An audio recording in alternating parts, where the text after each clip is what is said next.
Bones and All is directed by Luca Guadagnino. It stars Timothee Chalamet, Taylor Russell, and Mark Rylance. And in this new romantic drama, two people who are known as eaters fall romantically in love with each other, and they must go on a Miles Odyssey to try and track down their past, while a new eater who is very specialised in what he does tracks them down and stalks them. Now, I was actually very intrigued to see what this film would do. I've always been a big fan of romance dramas, but I don't think there's many great ones. I still think there's some right solid ones. And this one falls into the almost perfect category. I really love this film. But to change this up a bit, I'm going to start off with the flaws first, because there's not many, but the one that I wanted to say first was the pacing could be a lot better. This film dragged a little bit for me. It's around 2 hours and 10 minutes. It felt a little bit longer than that. But the other thing that this movie doesn't have going for it is that it's not rewatchable. This is a movie that I have watched, and I have watched once, and I will only watch it once, because this film is probably the most brutal film of the year. Not only is it super gory, it's super heartbreaking as well. It messes with your head. But that also falls into the positives, because it makes you connect more to these characters, even though they are doing bad things.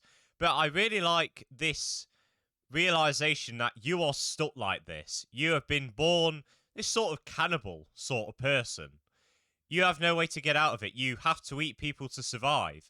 They have no choice, even though they don't want to do it. And that's what makes this film script really complex.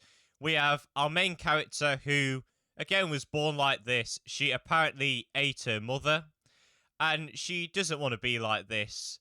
Whether she meets this guy who is also the same sort of thing as her, and he sort of embraces it. But over time, we get to learn more about these characters. There's one scene just before the third act where we're just sitting on a hill and we're just talking about our past. And that was my favourite scene in the whole movie, because we learn more about Timothée Chalamet's character, while also evolving the romance even more. But our villain of this story is also very good as well. He is a very specialised eater, as they call these people, and he just wants to be loved. He sees Meg, who is our main protagonist, and he falls in love with her because he reminds her of a daughter, of a past family member, and he just wants someone to accept who he is. He's never been like that before. So you really do get his motivation in a sort of sense, even though he is in the wrong for stalking this couple. But we do see the good side and the bad sides of these people. We get introduced to these two characters in the middle of the film. They're only in it for one scene, but we learn some very disgusting stuff about them, and just the way it was told, the dialogue was written so well in this film, really made me feel very disgusted. But as I said, this film is something I will never watch again, because it's too brutal. It's the most brutal film of the year. Not just because of how gory it is, to the point where a non-squeamish guy like me had to look away, but mentally as well, on the brain, and how it's so heartbreaking. Especially the ending. Don't worry, I'm not going to spoil it, but the ending to this was so heartbreaking that I almost cried. But of course, this is a romance. Is the romance interesting and believable? Yes. Taylor Russell and Timothée Chalamet have amazing chemistry. They feel like a real couple.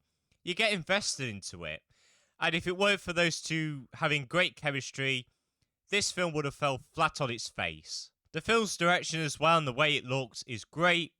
There is hardly any CGI. In fact, I don't think there is any CGI in this film. Everything looks so real thanks to some great practical effects. And the camera movements, the aspect ratios, really just add more weight and emotion to the film. But overall, Bones and All is a film which I will never watch again, because it's that disgusting. But the characters are developed so well, has some very interesting themes. The romance is very well done. There's some great chemistry there. The performances are all really good in this as well. The direction of this film is great as well. The use of practical effects. There is so much to love about this film. Apart from the pacing and the fact that I'll never watch this again, This film is definitely not for everyone. I really did love Bones and all. So overall, I'm going to give this great movie a 9 out of 10. We're having a lot of 9 out of 10s this year.